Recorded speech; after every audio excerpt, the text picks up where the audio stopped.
Alrighty, y'all, welcome back to another video, and in this tutorial we're going to be talking about the blockchain, blocks, and the mining process. So to kick things off, we already know that the Ethereum network is composed of nodes, and we also know that users can connect to the network through these nodes.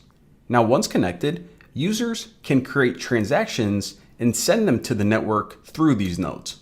Now once a node receives an incoming transaction, what it's going to do is actually send that to all other nodes that it's connected to. So let me get some cool green arrows going here.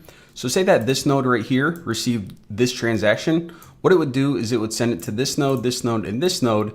And these nodes, upon receiving the transaction, they would send it to all nodes that they are connected to. So that's how a single transaction coming from a user to a single node is essentially going to propagate throughout the entire network until every single node receives that incoming transaction.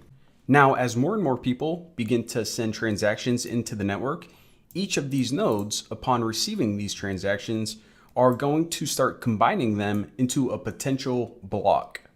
So for now, we can think of a block simply as a list or a group of transactions, although as we're going to see in just a second, there's actually a bit more to it, but for now, we'll just stick with the simple definition of a potential block is simply a list of transactions.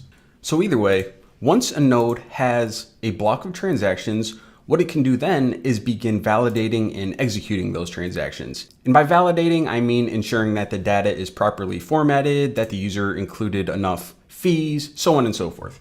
So this is when things get interesting, because before these transactions can be considered finalized, each node is then going to attempt to solve a difficult puzzle, and this puzzle is going to require a lot of computing power. Now, by solving this puzzle, nodes can prove that they did work by using computational resources.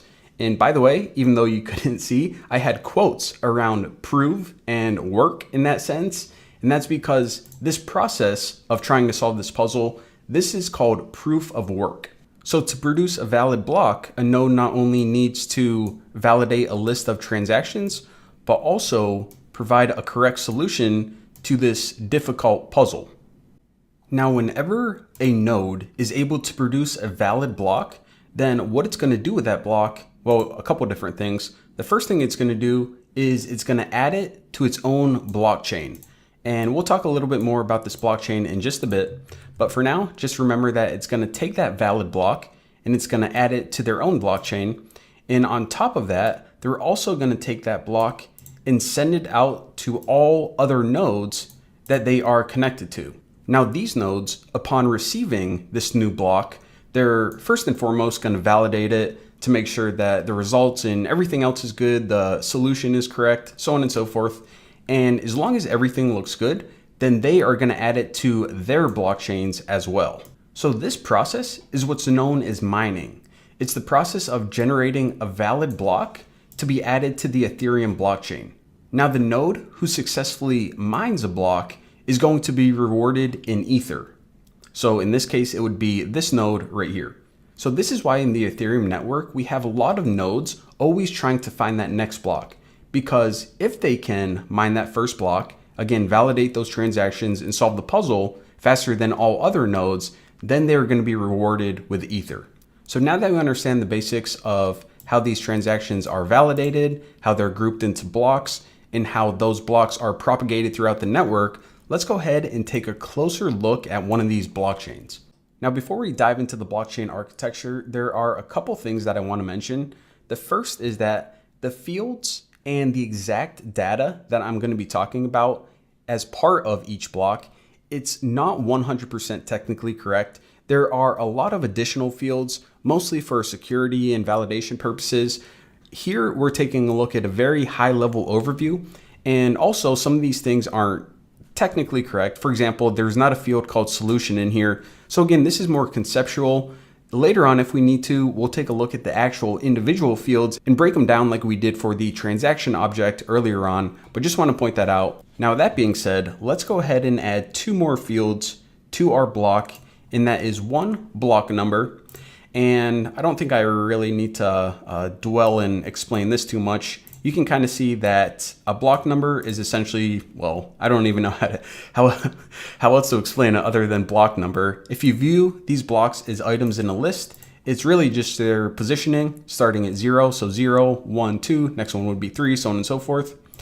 Now, another field that is indeed in each block, again, this isn't just conceptual, this is actual value in these blocks, is a hash value of its parent block. And by parent block, I mean that the block that came before it. So first, this may seem kind of strange, like why do we need to include a hash value of the entire block that came before it? What's the point of that? Well, the reason for this is actually related to the overall blockchain architecture.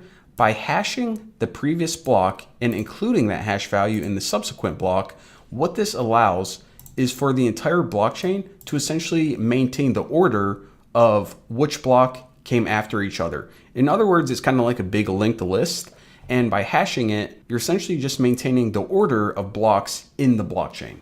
So through this entire mining process, or in other words, the creation of the Ethereum blockchain, every single node in the network is able to reach consensus on each new block and ultimately the blockchain as a whole.